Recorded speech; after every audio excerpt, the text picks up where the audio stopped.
Esto no es cierto que fuiste a la Ciudad de Buenos Aires. Sí, fui al Buenos Aires como Willy también, ¿no? Este reportaje ya no tiene sentido. Ya no tiene sentido. Segundo, ¿me puedes revelar tu edad? 44. 44. Parece ¿Quién sabe la edad del ministro de Economía? 42. Él era 2 años más chico, pero bueno, nos conocemos de aquella época. Del colegio. Y 32 por el INDEC. Yo salía con una chica que era de la división de él, así que salíamos juntos este reportaje a la noche cuando éramos jóvenes. Esta nota está es para Jorge Rial.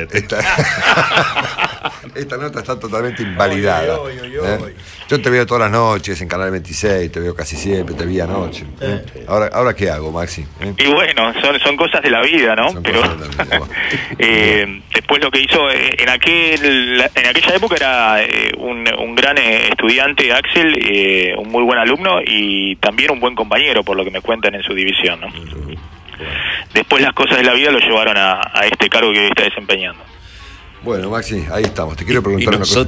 Y nosotros acá, Maxi, algo hicimos mal, me parece. Algo no nos enseñaron, me parece. Bueno, vos sabés que le contamos a la gente que hay un artículo muy interesante en El Cronista que se llama Presupuesto 2015, Axel les dio ficción.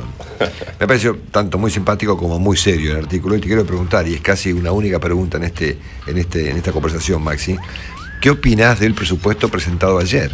¿Te parece una ficción?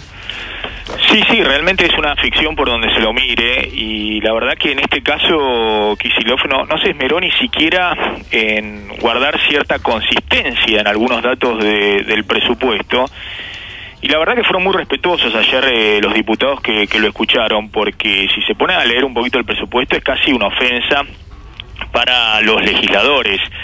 El primer punto realmente sorprendente es que Kicillof, si alguien le creyera en estos números del presupuesto, está proponiendo para el año próximo un brutal ajuste fiscal, porque según el presupuesto los ingresos públicos, la recaudación tributaria y previsional va a crecer el año próximo 28% y el gasto público solo 13%, es decir, menos de la mitad.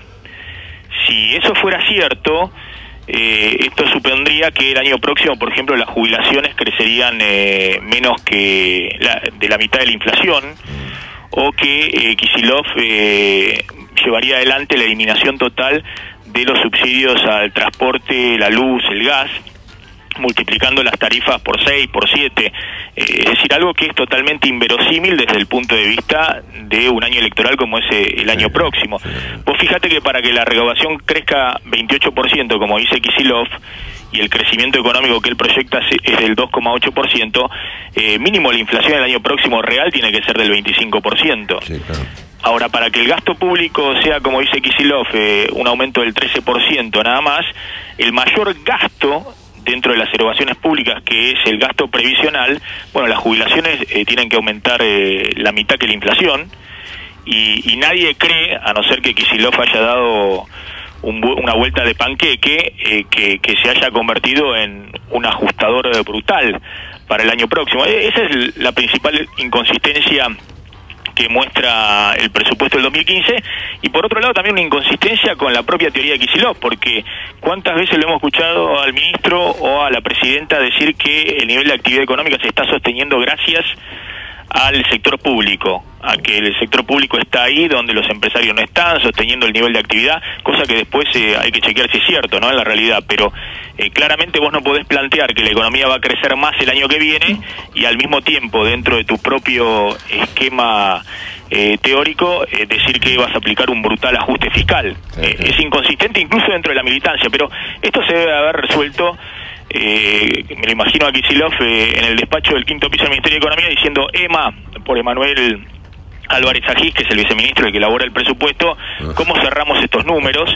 Y el problema principal que tenían es que este año hay un déficit fiscal primario antes del pago de intereses, recaudación menos gastos, de 75.000 millones de pesos, que sumando los intereses de la deuda se va a 166.000 millones de pesos de déficit fiscal. Eso se cubre con emisión monetaria, y como la ley de administración financiera obliga al ministro a presentar un presupuesto el año próximo equilibrado en términos primarios, es decir, ante el pago de intereses, bueno, tuvieron que hacer magia, dibujo total, y dijeron, bueno, pongamos que la recaudación crece al 28%, los gastos van a ser solo del 13% de aumento, y con eso cerramos en el papel, en los números, el déficit presupuestario.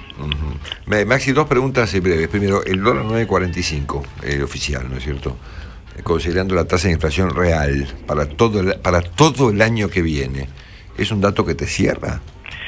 Mira, ahí no tiene mucho margen de acción el ministro, porque verdaderamente ningún ministro de Economía va a anticipar cuál va a ser el dólar ni en los próximos 2 meses, pero tal vez sea un deseo del gobierno, tratar de aguantar el dólar lo máximo posible, con una inflación que el año próximo estará, con suerte, digamos, si se estabiliza en el orden del 30%, o entre el 25 y el 30%, y si esto se cumple, si este deseo de Kicillof se cumple, aguantar el dólar lo máximo posible, alrededor de 9.45, bueno, que no te quepa la menor duda que el próximo gobierno, dentro del legado que va a recibir el kirchnerismo, es un enorme atraso cambiario. Es decir, el próximo gobierno asume con un problema enorme de competitividad y de atraso cambiario que el kirchnerismo esperará que lo solucione Macri, Scioli, Massa o UNEN con una devaluación. Pero bueno, yo lo veo más como un deseo del ministro de Economía que como una realidad, ¿no? Estamos escuchando a Maxi Montenegro, periodista, autor de este artículo llamado Axel les dio ficción, periodista muy conocido, por supuesto, pero bueno, claro, ex alumno de Buenos Aires y casi compañero de clase de Kicillof, dato que coloca. Es importante que la Argentina conozca. Que se sepa, que se sepa. Maxi, gracias, abrazo. Gracias, Marcelo, Willy, un abrazo. Un abrazo, Maxi Montenegro con nosotros. Marcelo Longobardi está en Mitre cada mañana.